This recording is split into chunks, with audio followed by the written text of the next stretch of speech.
Good morning, YouTubers. I wanted to talk a little more. You heard me recently chatting about how this map, and I didn't have it with me, but now I have my big fuller projection.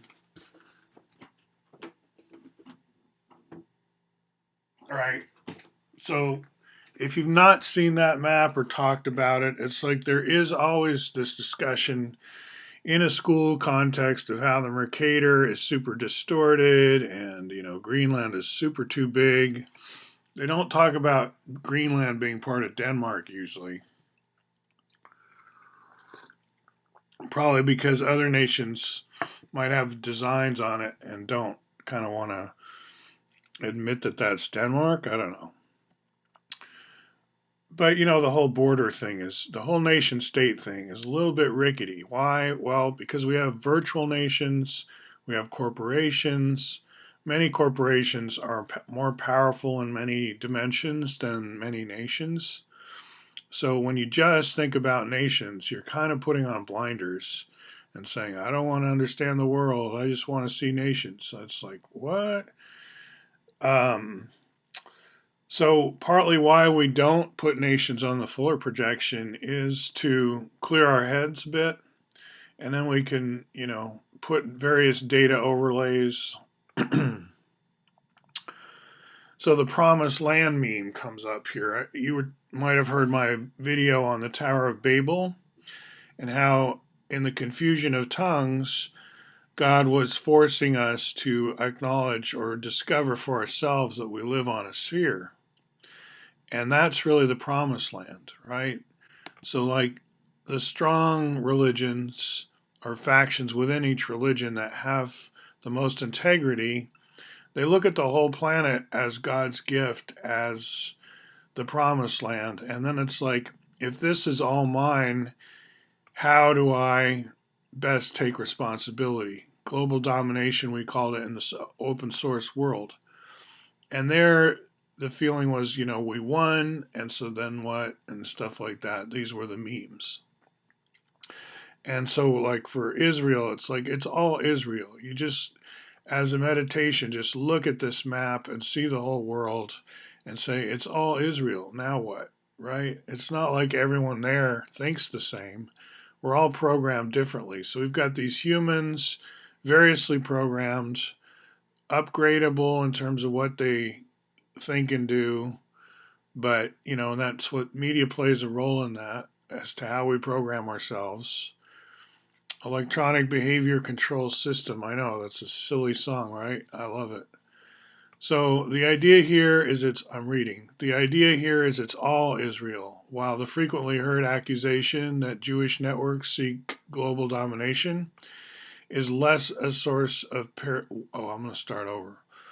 The idea here is it's all Israel.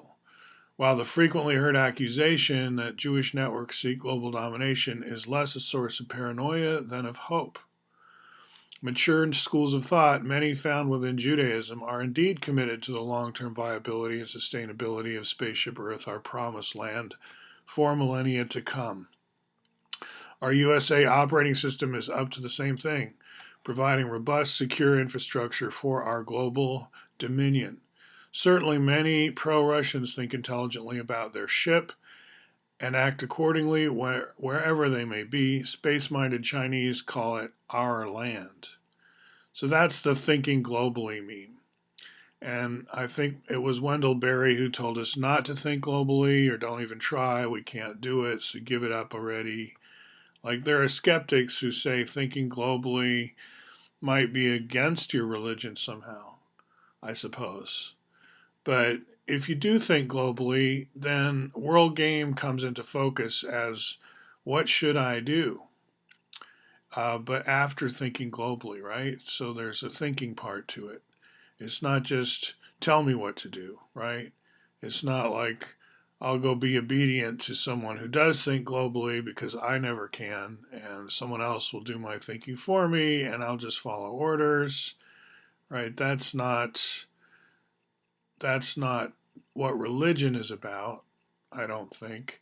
A lot of people do want religion to be about that blind obedience. If only, right? If only we could just churn out blindly obedient people left and right, all problems would be solved. I could just tell them what to do and bring me a drink, go to work for me. But people aren't like that. They weren't designed that way. We don't have that. We like freedom. So, tourism, once it's all Israel, then you want to tour around and see it all, right? Become better as, part of your religion. That's why we have pilgrimages, I would say. It's like you get points in religion for pilgrimage, and I think a lot of that has to do with because you become more worldly, like missionaries. They send people to be missionaries, less to convert the heathen, I would say, than to create a mature leadership for themselves. It's like if you've seen the world and endured the hardships of being a missionary, then you're going to be more robust when you come home in terms of, in the long term anyway. You might have a breakdown or two while you're over there, but it goes with the territory. So, yeah, I'm all in favor of virtual nations in our thinking, like Tibet is a virtual nation, diaspora nations. There are nations that have no large contiguous landmass, and yet they have a network of campuses. And a global corporation would be a good example of that. They have governance. So to say virtual nation or diaspora nation as if it's some distant science fiction concept is not very, it's not accurate, right? A new media campaign, Terraform Earth. This perhaps sounds ridiculous, as Earth is already terraformed. However, in the Martian literature, to terraform Mars is to render Mars habitable. We need to use our best engineering and understanding of anthropology to keep Earth habitable over the long haul. Terraforming is our ongoing responsibility, and if we're unable to do it here, then it's unlikely we'll ever be able to do it elsewhere. Well, duh, right? Okay, so just to update you, and if you're not getting any of this, do join the School of Tomorrow's curriculum. It's free, it's online, and get up to date because this stuff was pretty much in place decades ago. And a lot of energy has gone into making sure it's not on your TV, it's not in your magazines. You're to be kept in the dark. So if you kind of don't like being kept in the dark and don't like having to pay a lot of money to be kept in the dark, then join us with an up to date curriculum, right? If you're really looking to be a doctor of philosophy, don't waste your time with BS, okay? Join us. Talk to you soon.